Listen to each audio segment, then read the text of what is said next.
지금 이재명 정부에 있어서의 국가라는 그리고 사회적 계약은 오로지 2025년에만 있습니다.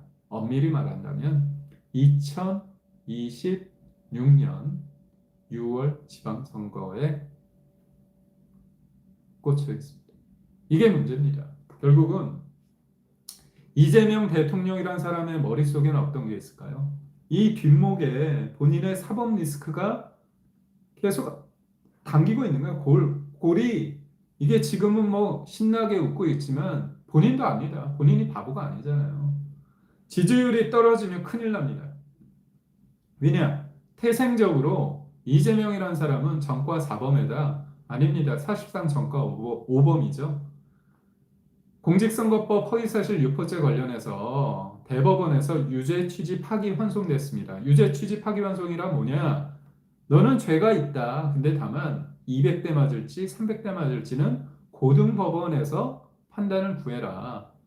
너는 죄가 있다. 벌 받아야 된다. 이거는 흔들림 없는 진실입니다. 부인할 수 없는 진실입니다. 그렇기 때문에 이 지지율을 계속 유지시켜야 된다는 강박관념이 있습니다. 그런데 지지율이라는 게 굉장히 중요하죠. 막말로 지지율이 좋은 게, 높은 게 국민들 입장에서도 저 사람들이 국가를 잘 운영하고 있구나. 그런 생각을 갖게 하는 게 어떻게 보면 당연할 것 같습니다. 그런데 아닙니다. 잘 보십시오. 국가가 지속 가능하기 위해서는 재정에 대해서 일정 부분 건전하게 재정을 해야 되잖아요. 근데 이재명 정부는 재정에 대해서 거침없이 쓰는 겁니다. 거침없이 쓰는 겁니다. 거침없이 쓰고자 하기 때문에 아주 황당한 얘기를 해요. 거침없이 쓰고자 했을 때 어떻게 합니까? 이재명 정부가 그런 어떤 논리를 만들어내는 겁니다. 원래는 거침없이 쓰면 안 되는 거잖아요. 근데 얼마나 황당한 얘기를 하냐면 무식하다면서 제가 볼 때 정작 이재명 본인이 무식한데 나라가 빚을 지게 되면 안 된다는 무식한 소리를 하는 사람들이 있다. 한국 국가 부채가 50%가 안 되는데 다른 나라는 110%가 넘는다. 이런 얘기를 했습니다. 이런 얘기 크게 자주 반복적으로 하다 보면 어떻습니까? 그럴싸하죠. 그래, 굉장히 살기 힘든데 이번에 좀 어려운 사람 돕고 우리도 좀 나눠서 소비하자. 이런 인식을 만들기 위해서 이 무식하다고 얘기하는데 정작 무식한 거는 이재명입니다. 잘 보십시오. 우리나라 국가 부채가 이번에 이재명 대통령 덕분에 그 분 때문에 49%를 넘었습니다. 1,300조를 돌파했는데 다른 나라 110%가 넘는 나라가 어떤 나라냐? 미국, 일본, 프랑스 등입니다. 미국은 122.5%, 일본은 234.4%, 프랑스는 116%. 그런데 우리나라와 미국과 일본과 프랑스는 달라도 너무 다릅니다. 뭐가 다르냐? 이들은 기축통화국이에요. 기축통화는 뭡니까? 그 나라 사람들만 그 돈을 쓰는 게 아니라 다른 나라 사람들도 돈을 씁니다. 그래서 일정 부분 돈을 찍어내더라도 수요가 있는 거예요. 우리는 막 찍어내서 하면 어떻게 됩니까? 돈보다 이 부동산이나 물가, 이런 실물 경제 그런 것들이 더 상대적으로 올라가겠죠. 인플레이션이 일어나는 겁니다. 그리고 신용등급도 떨어지는 거죠. 기축통화국은 자국통화의 국제적 수요가 있어서 채무가 많아도 신용등급이 크게 떨어지지 않고 저금리로 국채를 발행할 수 있는데 우리나라는 그렇지 못합니다. 그래서 달라도 너무 다른 상황이기 때문에 이런 무식하다고 하는 이런 이재명 대통령의 무식한 얘기 좀 공부 좀 하십시오. 그리고 또 하나 이재명 대통령께서 이런 얘기를 했습니다. 코로나19 때 경제가 죽으니까 다른 나라는 GDP의 10에서 20% 가까운 빚을 지면서 국민을 지원했다. 그때 문재인 정부 부채가 어느 정도 늘었는지 아십니까? 600조에서 1000조 넘게 늘었어요. 그러니까 1000조까지 됐습니다. 단 5년 만에 400조 넘는 돈을 썼어요. 1948년 정부 수립 이후에 얼마나 많은 정부가 있었습니까?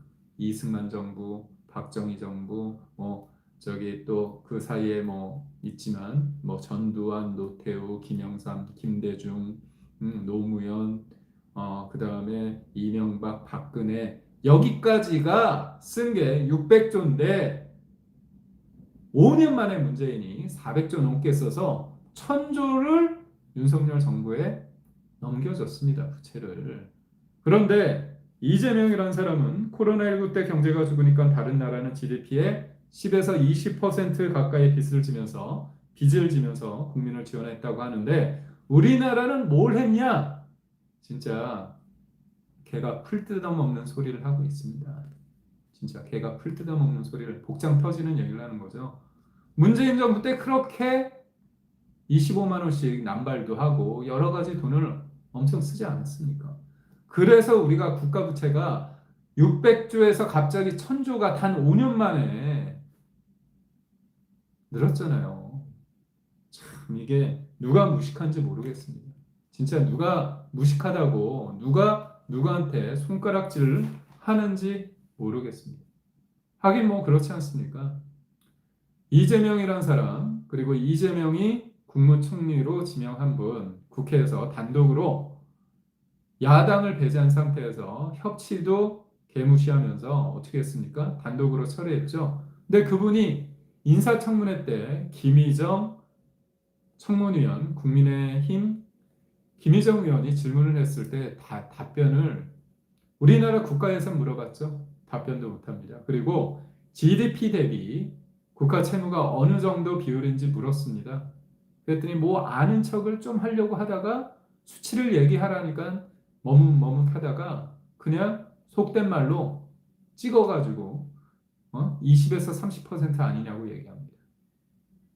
민주당이 그토록 이 추경을 얘기하면서 우리나라 국가 예산이 어느 정도도 모르고 GDP 대비 국가 부채가 어느 정도인지 모르는 상태에서 추경 그렇게 얘기를 하는 겁니다.